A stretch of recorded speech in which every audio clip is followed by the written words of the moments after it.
Hi, welcome to my kitchen again. Today I want to cook foods from Lebanon for you. Lebanon's in a terrible situation at the moment, but when I was a child, Lebanon was a land of incredible mystery. No, I'm not Lebanese. Some of you have written and asked. I'm a Norwegian. But when I was a little boy, my mother's Norwegian sister married a Lebanese fellow.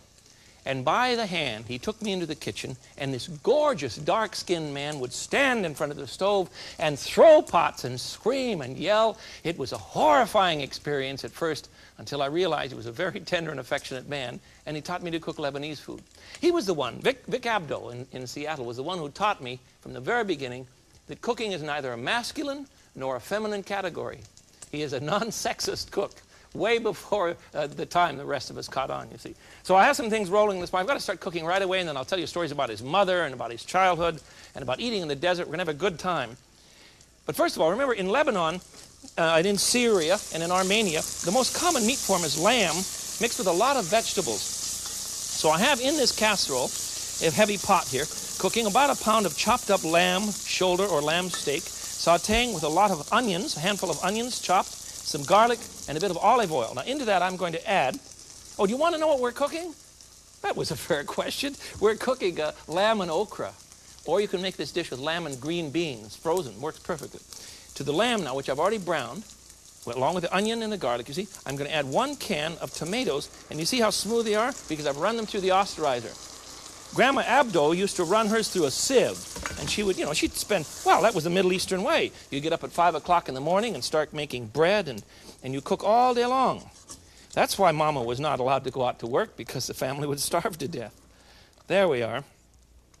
Now, the common spice that is used in the Middle East are 2. A very interesting blend of cinnamon and allspice. With lamb and tomato, yes.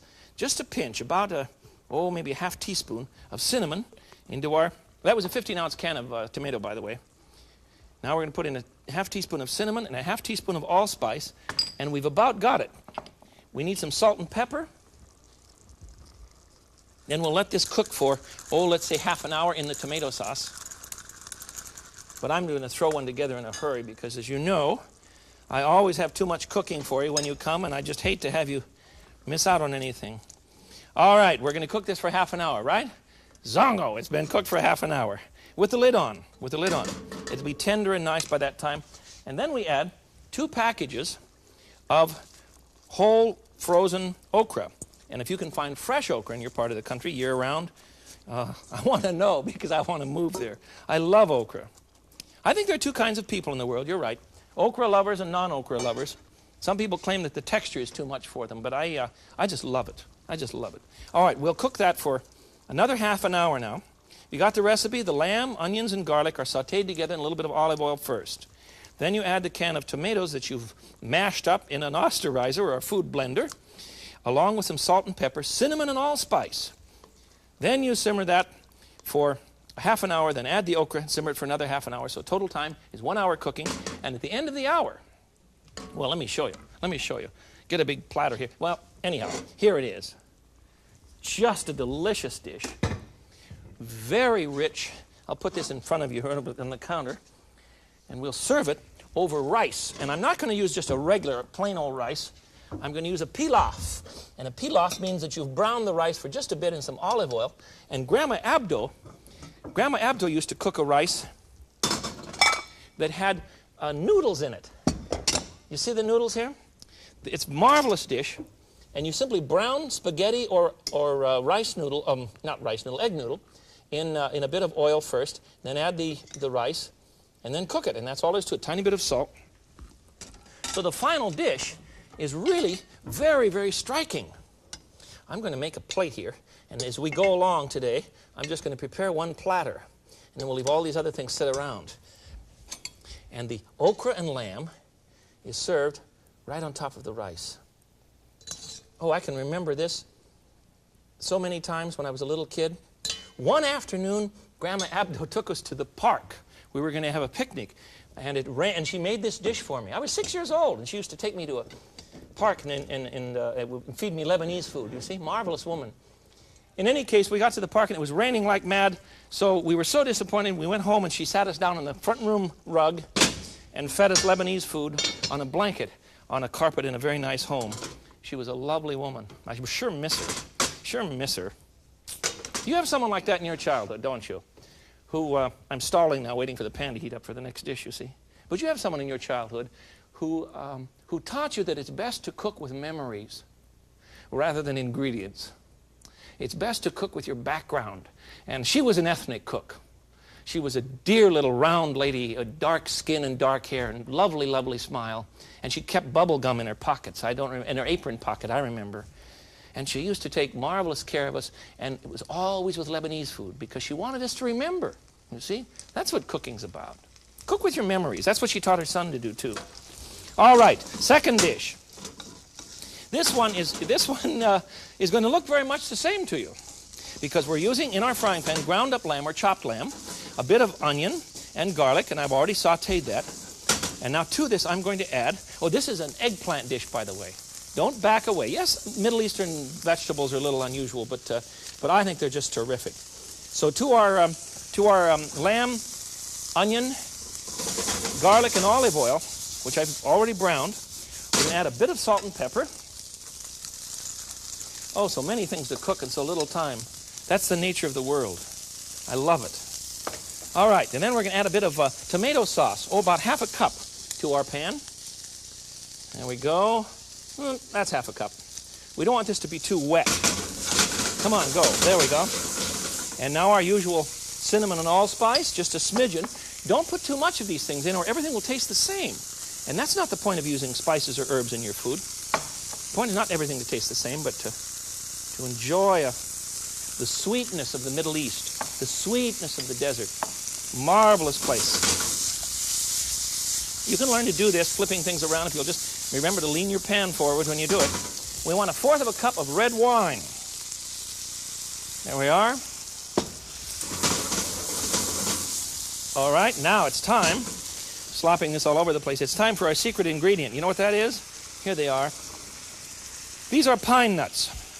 They do come from the center of the pine cone.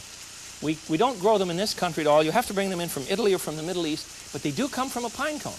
And you take the leaves off the pine cone and pop out, leaves is all that's the only word I can think of. And you pop out these lovely little seeds. They're very expensive.